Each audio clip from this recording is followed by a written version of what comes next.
What is the future of Wikipedia? What does the intersection of artificial intelligence and free democratic knowledge look like in 2025?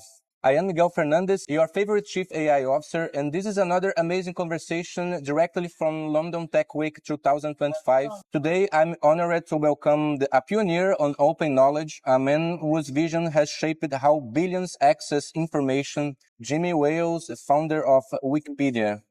Hello.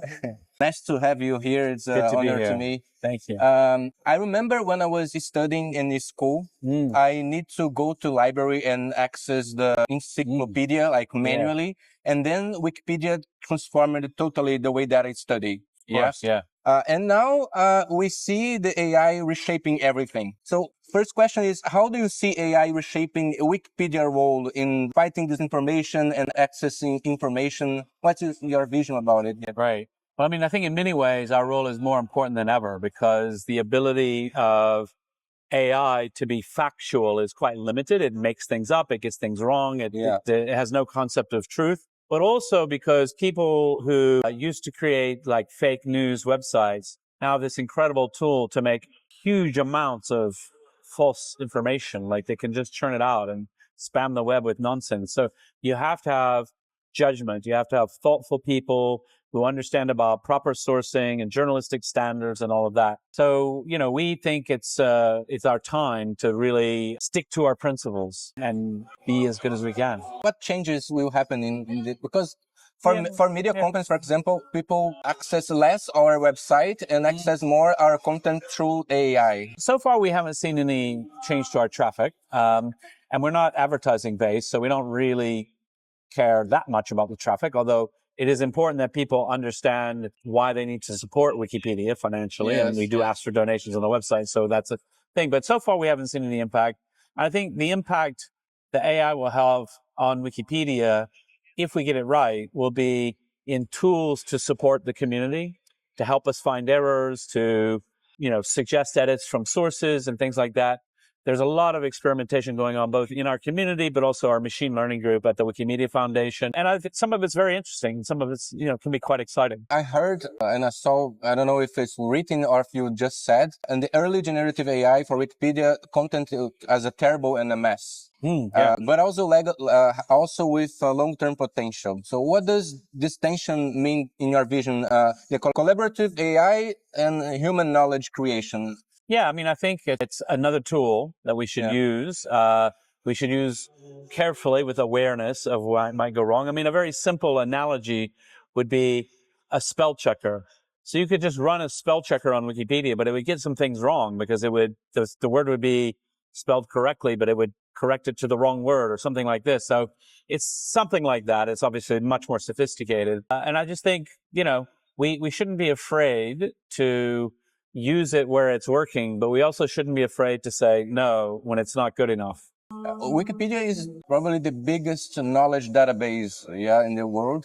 And AI is basically mathematical models working in huge databases. Yeah. And we have these proper intellectual property issues. So how do you see that situation where probably Wikipedia database was used by all of the major AIs are trained on Wikipedia. It's a core part of their data set. Wikipedia is open source. It's freely licensed, so that's perfectly allowed under our license. But our license does require attribution, and they're not always attributing. Now, to be fair, that is a difficult technical problem. The AI actually has no idea where it learned anything. It's just predicting the next token. But we think that kind of grounding, as it's called in the research, is super important. And, you know, to be fair, like intellectually ethical, you need to say where you got the information, and it's often from Wikipedia. Do you use AI? I do, I use it every day. What AI do you use? So I'm always testing and trying all of them. I use a lot of different ones. I use ChatGPT. I use Gemini. I run local models on my laptop. I bought a very expensive laptop so I could run local models. And by the way, I think that's an interesting side note. It's the first time in many years that I thought I needed a really expensive laptop. Because I was always like, well, I work on the internet. I do email and the web. I need a nice computer, but I always got a 2-year-old model, you know. Now I got a cutting edge, sort of the latest computer because I wanted to run AI locally on my machine. So I'm doing all this partly just to learn, partly to keep up with technology, but also I enjoy making silly poems for my children. I code. I'm a coder, but only amateur, and I'm not very good, but find it fun to make things. And, I use it for that. I think that's helped me because I can see how it's amazing. And it's also no replacement for programmers yet. It still makes a lot of errors and it can't understand what it's doing and so on and so forth. So You are more optimistic or pessimistic about AI? I'm more optimistic, but what I always warn people is I'm a pathological optimist always. Good, yeah. I always think everything's fine. So I'm probably not to be, maybe you need, so Gary Marcus is a well-known AI researcher and commentator. I think he's sort of pessimistic. I think if you listen to the both of us, maybe that's probably healthy. What could go wrong in your vision, like the worst case scenario for AI?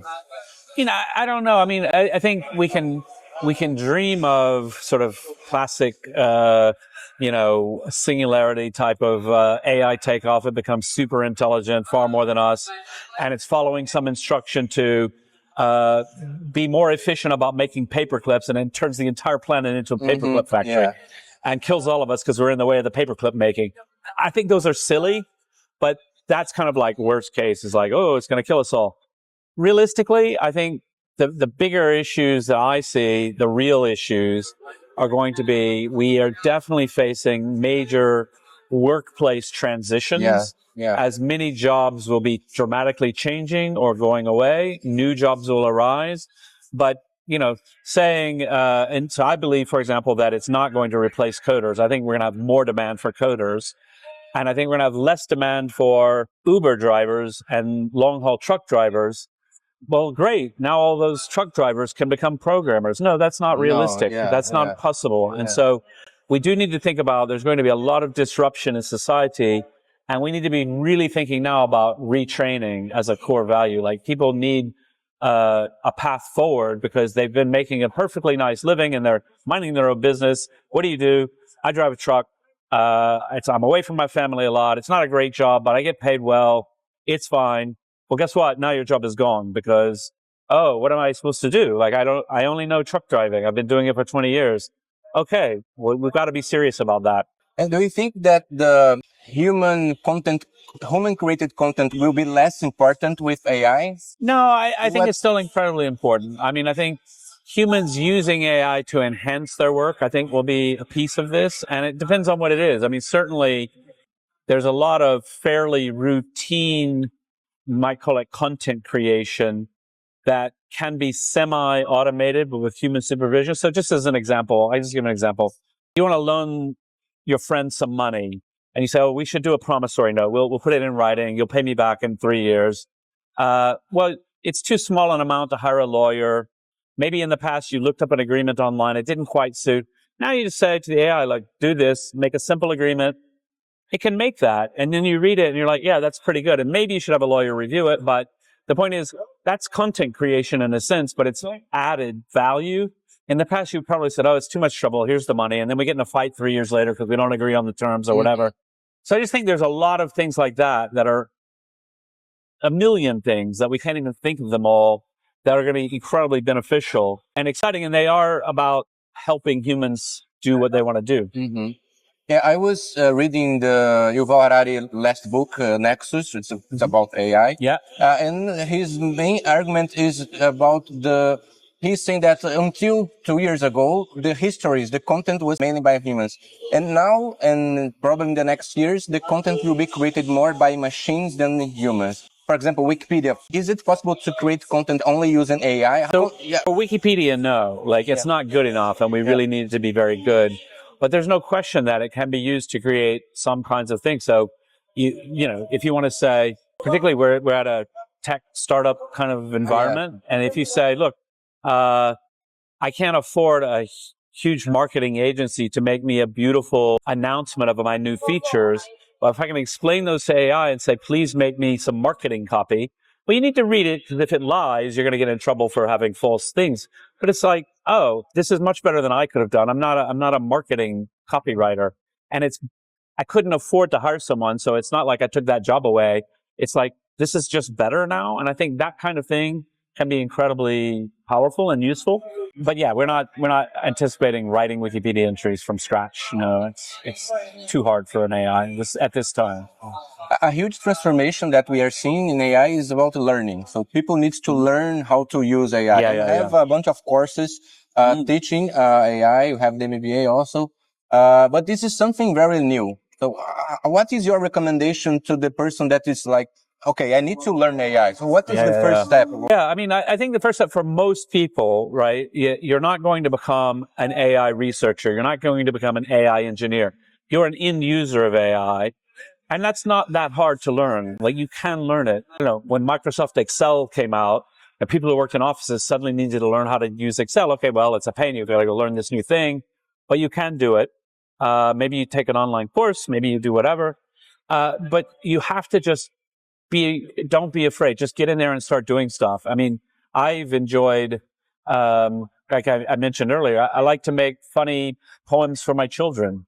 I like to, I had a complaint at my gym and I wanted a refund, and it wrote me a fantastic letter. I would have never done it myself. But when you start to use it and you're trying different things with it, you realize like, oh, it's not good at that. Yeah. Oh, it is good at that.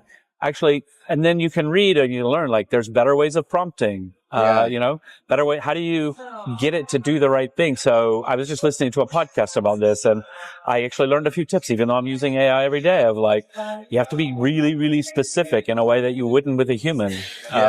Or you might with a human if they're, you know, they're just out of school and it's their first job ever. You might have to say, okay, I need you to do this, but here's the steps, you know, treat it in that way and you get better results than if you just go, oh, you know, write me a marketing document for my product. Well, it'll do it, but it'll be terrible. But you have to say, we need to include these features. We need to avoid overstating. You have to be honest, you know, really give it the details. Yeah. And to learn how to do that isn't that hard, but it does take some time and it takes getting your hands dirty. And the truth is, if you're creating courses to help you with this, that's incredibly valuable, because right now, people just have to do it for themselves, or they're reading random blog posts. I think having that kind of, and of course it's going to change. I mean, you're going to have to rewrite your course every year because the models are changing and things are improving and so on. But I think it's really great. Yeah, this is something that I always say. I can teach you the rules of playing soccer, but you'll not know how to play soccer if you don't play. Yeah, it's something, something like that. Yeah, I can testify to this. I live here in the UK. I'm not British, and people like cricket. And I was like, I'm going to learn how to do cricket. I'm going to understand the game. So I read the Wikipedia entry and now I know all the rules. I still have no idea what's going on. Yeah. And another thing that I also say in my speeches, you are a person that exercises this a lot, is the critical thinking. So when you are criticizing what AI do. And the last question is about this. A lot of people are afraid of AI. Oh, I will not use AI because it's like a devil. So what advice you can give to that people that are afraid of AI? Yeah, I mean, don't be afraid. Just use it and you'll see it's nothing, you know, to be afraid of. Actually, I would change the question a little bit. Okay. It's like, what about people who are afraid about their children using AI, who will say, what if the AI stops them from doing critical thinking? Yes. Like the simplest example is in school, you say, write an essay about the War of the Roses. And you just go to AI, you go, write an essay about the War of the Roses, as if you're a 15-year-old, right? That's not good. And that's bad for the student. However, because the world is AI in the future and all that, and because it's helpful, say to the child, okay, what I really want you to do, you're going to sit, no computer, you're going to write your first draft of the essay, then we're going to give it to the AI, and it's going to tell you how to improve. It's going to explain to you. That can be incredibly valuable. And I think the way I use AI, I don't abandon critical thinking. I use it as a supplement. I'm like, okay, explain this to me. Give me more details. Give me the expansion. And give me the, you know, I'm thinking of this and this. What are the 5 things I should consider? What are the things I should be looking at? What are the things I might not have noticed that I need to learn? And it's pretty good at that. And I think we can use it to actually become better thinkers, but you have to know how to use it to get there, which is why learning how to use AI is so important. Yeah, I agree. So thank you very much, Jimmy. Lovely. It was a Fantastic. pleasure to talk to you. Great. If you liked this video, don't forget to like the video and follow me here. And if you want to learn more about AI, check the link below because you can take our course. Click the link. Learn about AI. Thank you.